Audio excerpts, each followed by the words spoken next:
Stacey Abrams is one of the country's best-known voting rights advocates, and she's also a prolific author. In her new thriller, While Justice Sleeps, a Supreme Court clerk has to unravel an international conspiracy that goes to the highest levels of government.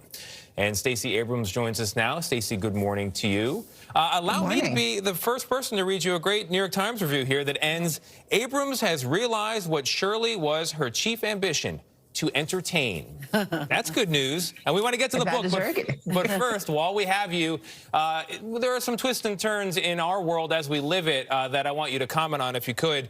There are about 11 states right now in the country that have passed restrictions on voting that could have a big impact on 2022 and beyond. What concerns you most about what you're seeing right now? That rather than this bringing every American to attention and raising their concerns, this is being treated as a partisan exercise. Unfortunately, this is Republicans who are stripping access to the right to vote from all Americans, and it is a danger to our democracy. This is not about who wins an election. It's about whether we have elections that are free and fair. And unfortunately, in these states, we are seeing a response to free and fair elections by trying to strip away and restrict access, particularly for communities of color, young people, and the disabled. And that is deeply problematic and should be of concern to everyone. So there is the issue of how it affects trust in our elections, in the active democracy itself. And yet there's also the practical political implication. What does this mean, do you think, for 2022 for Democrats' chances? Again, I certainly recognize that I enter this conversation as someone who has a very strong allegiance to the Democratic Party. But what is so important is that we not relegate this and be so reductive that we think about this as a purely political issue. Because the reality is, no matter what the intent, the undermining of our democracy is a danger to everyone, regardless of their party. And that's why it's so urgent that we stop treating this as a binary conversation between Democrats and Republicans and really focus on this as an issue of citizenship versus partisanship. Yeah, the Senate will begin debate today on a very interesting bill. It's called the For the People Act, and it would create federal standards for voting access, some minimums for providing access to the ballot box. Doesn't seem to have a chance, but what do you see? Is there a path forward for this bill?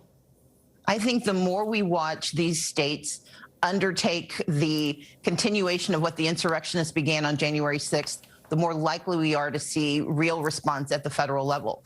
This is not the first time the federal government has had to step in and reassert the fundamental notions of who we are as a nation.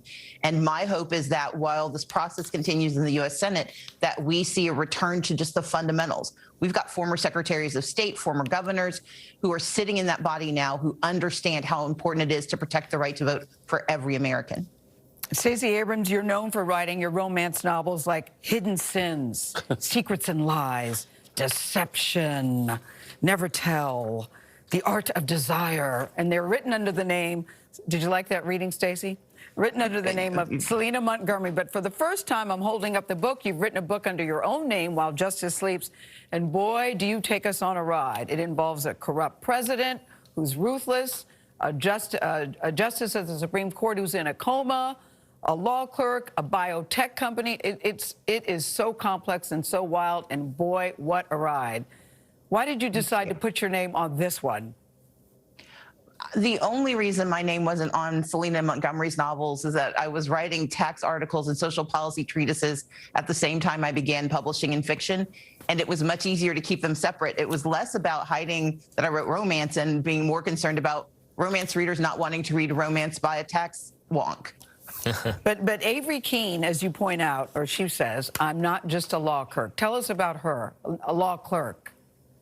So Avery is this incredibly complicated young woman who is finishing her second year as a law clerk to a Supreme Court justice and who's just trying to figure out what she's going to do next. She's got to deal with a strained relationship with her mother and a really uncertain future. And she gets dragged into the story where she has to execute this power of attorney, this responsibility for a Supreme Court justice, but without really having the authority to make anyone do what she needs them to do. And she's got to stay alive while she tries to do it. Yeah, mom's got some drug issues. I thought it was interesting to hear that your family was involved in this. Number one, I think it's cool that your family has its own book club. I think that's really nice. But your family was involved in writing this one, or not writing it, but they were giving you input. Well, I've been privileged to have my siblings help me with most of my books. My dad actually, on one of my romance novels, had some very arcane knowledge I needed to use at some point.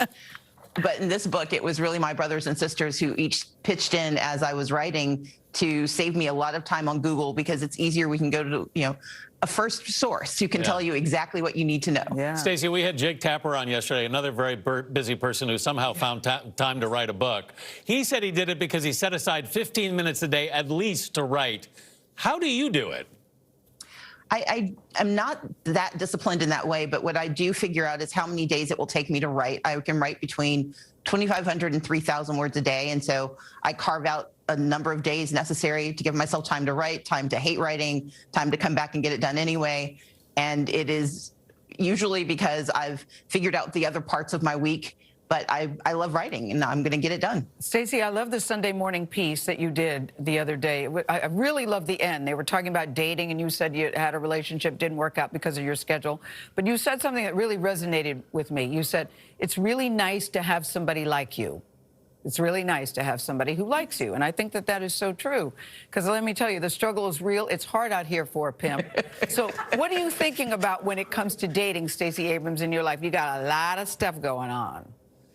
Well, I have not focused on it that much this month. We've been trying to work on democracy and, preserving access for, Americans, and fighting to make sure COVID recovery is real. But if the guy realizes I'm out here and wants to, drop me a note, I'm looking forward to meeting him. All right. I have a Buffy the Vampire Slayer question, but we have to go to commercial. Do we? Oh, go ahead. All right.